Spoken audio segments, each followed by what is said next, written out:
Mňa vždy fascinuje, ako dokážu inžinieri postaviť a navrhnúť takto veľké auto za tak nízku cenu. No a po týždni za volantom Citroenu C3 Aircross som zistil, ako sa im to podarilo. Odpoveď je veľmi jednoduchá. Dosiahli to šetrením, no a šetrilo sa tu najmä na tých správnych miestach, ale bohužiaľ našiel som aj niektoré veci, kde by sa podľa mňa šetriť nemalo. V prvom rade dizajn. C3 Aircross je už oveľa dospelejšie auto. Vonku nepôsobí až tak hravo ako jeho predchodca, no znútra je ten interiér stále hravý. Dokazujú to aj takéto plaketky Be Cool and have fun. A tiež tieto oblé výduchy klimatizácie, no a celkovo tá prístrojovka a materiály.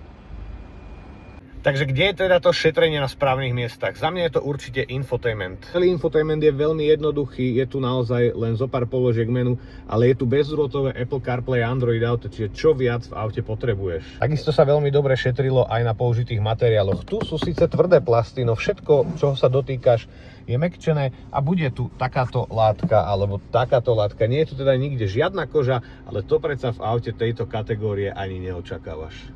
No a teraz tá druhá vec, šetrenie na nesprávnych miestach. Pozri sa, ja som si chcel umyť okno, no na moju smolu som zistil, že voda v ostrekovačoch nie je. Signalizuje mi to niekde? Bohužiaľ nie. Takáto základná vec by teda v aute rozhodne nemala chýbať, aj keď to auto stojí menej ako 20 000 eur. Druhým takým menším sklamaním je za mňa audiosystém. Ja netvrdím, že by tu mal byť Bowers & Wilkins alebo Bang & Olufsen, ale predsa len v tom aute tú hudbu počúvaš prakticky non-stop, ako do neho sadneš. Uznaj, toto teda nie je nič moc.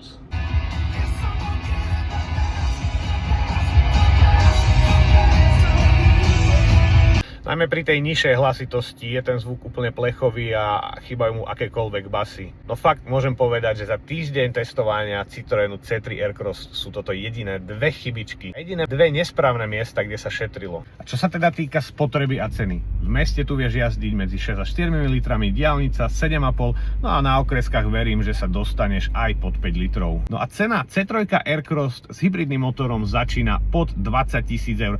Samozrejme za tie lepšie výbavy si troška priplatíš. Európska konkurencia tejto kategórie aj v základe začína vysoko na 20 000.